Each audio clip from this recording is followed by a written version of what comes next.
If I Were the World's Greatest Poet, written and read by Renée Beaudoin.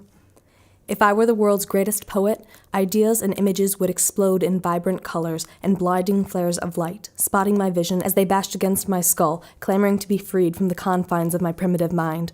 They would leak from fissures of gray matter, flow like quicksilver, past each other in droves as they shot down my spine, through my shoulder, down my arm and hand, leaping from my fingertips to my pen in a streaming spark of ingenuity.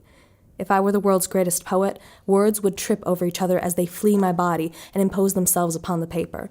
The cascading words would hardly pause for breath as they neared the end of the page, but would blaze to a fresh stretch of whiteness and continue racing, undeterred.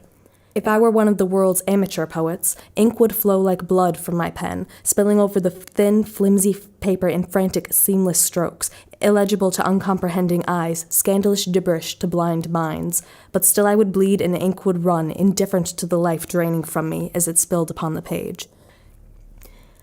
If I were one of the world's amateur poets, the pen would succumb to the weight of my hand. It would snap and splatter across the tabletop, leaving me bleeding with no way to channel my life force. I would flee to the computer and pound away at the keyboard, eyes wide and unblinking as I stare at the harsh screen, while my blood pooled around the keys, making them sticky and slick and smeared with scarlet.